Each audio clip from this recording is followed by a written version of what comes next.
Something very, very strange happened day before yesterday, of course, and that is, of course, in a certain Mr. Cavendish, or Crashendish, as he's called. Mark won a record 35th stage in the Tour de France. Of course, he's well down in the top stage winner in all of the 3 Grand Tours, but still, great achievement for a guy who is quite a lot older than his competitors, who is a lot slower than his competitors, who is built the wrong way for that as well. But he seemed to motor to victory the day before yesterday in the stage in Tour de France. And this happened. Now, I'll explain. Just watch the video. Both of us are going to stay on screen, but just watch the video, and then I'll explain what you're looking at. I think it could have been. He was in the perfect position too. Doing a spectacular bunny hop there. The lead out there, I think of gritting his teeth and thinking he's got me. Christophe behind as well, recovered from that crash. Unbelievable. If you notice back wheel, the chain comes off. Yeah.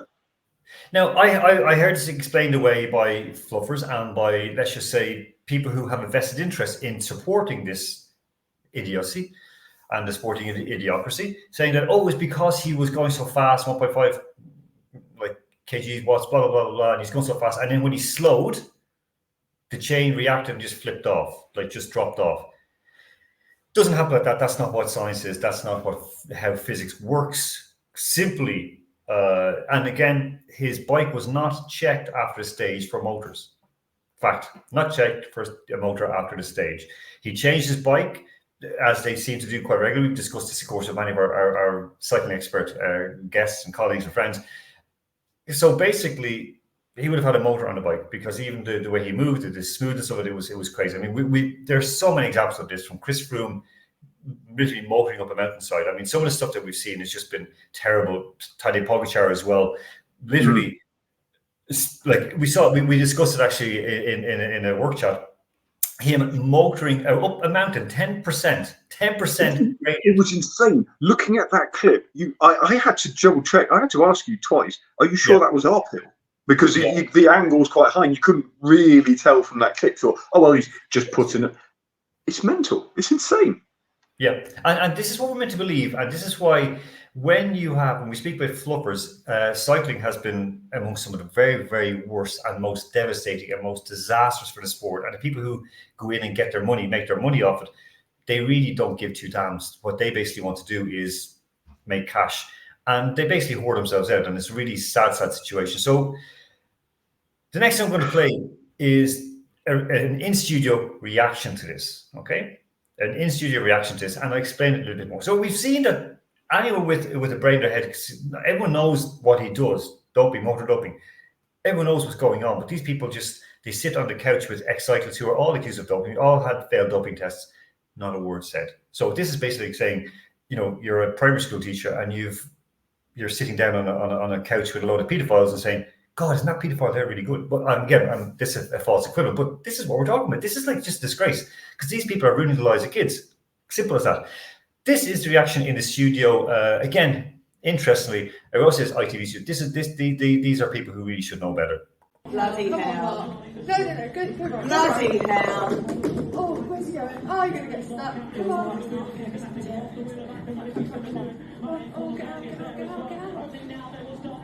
Come on, back! Ah! Come on! Back!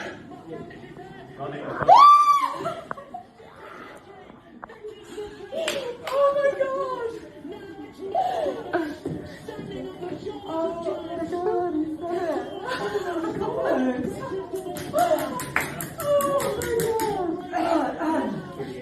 Oh my god!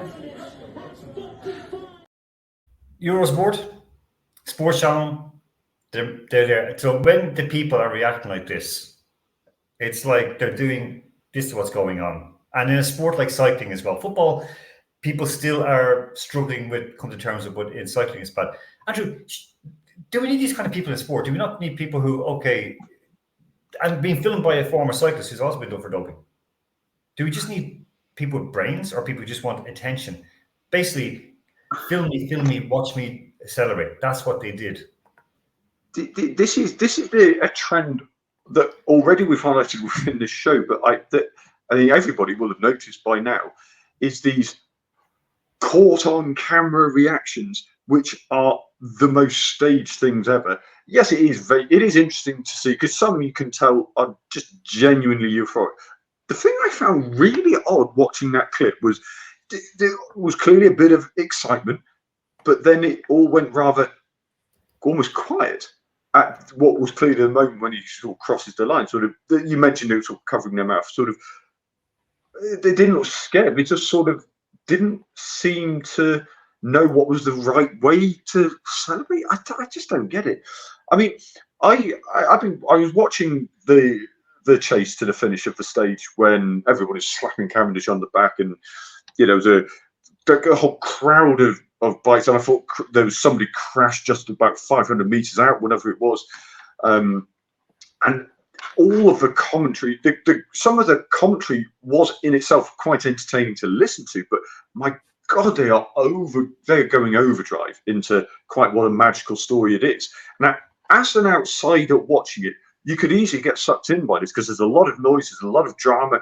Like I mentioned, there was a crash about 3 or 4 rows behind Cavendish before he goes for the finish, and it was quite interesting watching I quite like the views overhead when there's 3 or 4 of the main cyclists are pointed out, so you can see where they are in the pack. You think, how's he going to make his way out of it? That is good sort of cinematic drama. I like that.